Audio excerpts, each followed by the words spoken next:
आल ओडिशा क्षेत्र में आम 24 नंबर स्टेशन मान्यता पाई। जदि आल इंडिया कथा चिंता करवा आम 835 नंबर अच्छु। जदि आम यार ये जो जयपुर रेलवे स्टेशन विकास कथा चिंता करवा 835 रु आगु जा से चिंता करें निश्चित रूपे आमर अनुरोध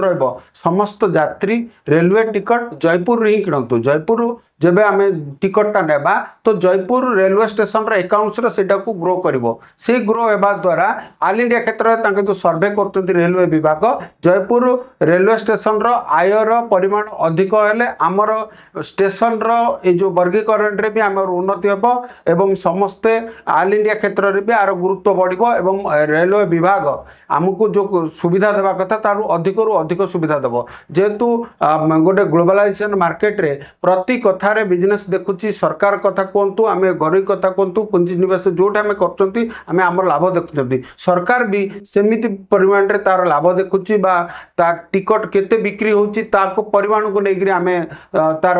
सुविधा सुजोग करुची यात्री मानक पय। आपण देखिथिबे गत दिन रे वंदे भारत एक्सप्रेस देले आमर ब्रह्मपुर जेहेतु 3 नंबर रहा ओडिशार रेवेन्यू क्षेत्र में 107 कोटी से वंदे भारत मिलला। तो निश्चित रूपे आमको जी आमर जयपुर रेल स्टेशन विकास चिंता करवा तो निश्चित रूपे मोर अनुरोध रपण को 10 टंका 20 टंका को क्षतिर हिसाब न करी जयपुर रेलवे स्टेशन रु यात्रा आरंभ करंतु एवं जयपुर रेलवे स्टेशन रु ही टिकट नियंतु। तो चलित थर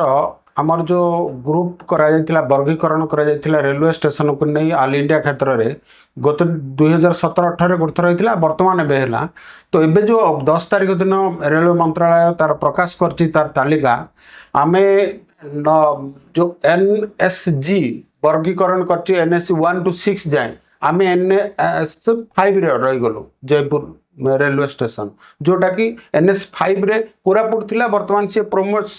टिके आगे जाकर NS4 गला कि आम जापारूँ। आमर दुर्बलता ये रहा आमर जो जयपुर रेलवे स्टेशन रे जी यात्री जाऊँगी से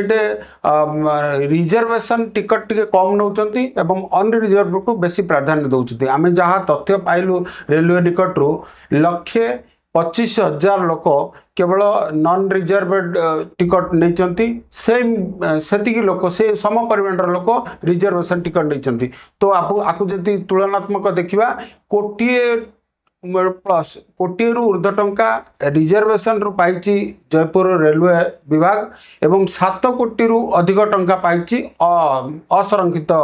ये तो जदि असंरक्षित क्षेत्र में जी संरक्षित टिकट से नहीं था हे तो आम जो मोटामोटी भाव आम 9 कोटी 35 लाख रही से 10 कोटी हो जाता। जदि 10 कोटी राजस्व जयपुर रेलवे स्टेशन पाई था तो आम NS 5 रे जो रही से 4 को जाई पारथो जहाँकि कोरापुट एचिव कला। कोरापुट गत थर आम 2017-18 देखिलु NS 5 थिला बर्तमान NSG ग्रुप 4 को से प्रमोशन पाई। तो आम ये क्षति कहले कौन क्षति है ना जयपुर तुलन में कोरापुट को अधिक टंका खर्च कर रेलवे विभाग तार प्लाटफर्म कथा कहतु रेल भित्तिभूमि कथा कहतु से स्टेशन विकास कथा कहतु जयपुर अपेक्षा बहुत गुण में अधिक पाइबा। आमर ये जो वर्गीकरण सिस्टमटा बर्तमान जो एनडीए सरकार चलती 2014-15 पर 17-18 आरंभ होती 6 प्रकार वर्गीकरण करमर रेलवे विभाग नॉन सब अर्बन ग्रुप 1 ठू आरंभ कर 6 जाए आम 5 नंबर ग्रुप रे अच्छु। 4 नंबर ग्रुप रे आमर रही कोरापुट आमर जब देखा आल इंडिया क्षेत्र में 2 नंबर रे रहा 493 कोटी राजस्व आदाय करी ग्रुप 2 रे रही आमर भुवनेश्वर। जदि ओडिशा लेवल कथा करवा प्रथम भुवनेश्वर द्वितीय 100 कोटी पर रही पुरी रही एवं 107 कोटी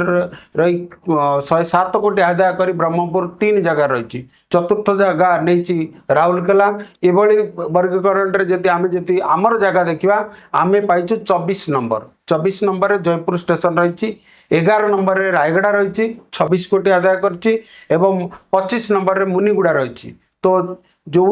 आम 24 रे रहिले कोरापुट 22 रे रहिले जो 3-4 कोटी प्रभेद रहा या जब आम एचिव करने चाहिए तो आम तो रेलवे यात्री को आम अनुरोध करूँ आपण टिकट काटिला जब रिजर्वेशन टिकट काटे राजस्व आदायटा जेभली जयपुर स्टेशन रु अधिक करेंगे आम जो कोरापुट ओली पड़ते कि अन्य पाख स्टेशन जाए कर टिकट आम पार्टिकुलर जयपुर जी गुरुत्व देवा तो निश्चित रूपे आगामी दिन में आमर जो NSG5 रे रहीगले जदि 65 लाख टंका होता आम 4 को पहुँची पारते यहाँ बड़ अमाउंट ना तो निश्चित रूपे आम रेल यात्री मानक आपण माध्यम अनुरोध करूँ जे आप टिकट काढ़ले निश्चित रूपे जयपुर गुरुत्व देवे जयपुर यात्रा आरंभ करुवे और यात्रा शेष भी जयपुर करते तो ये जो वर्गीकरण निश्चित रूपे जयपुर आगू आगू बढ़।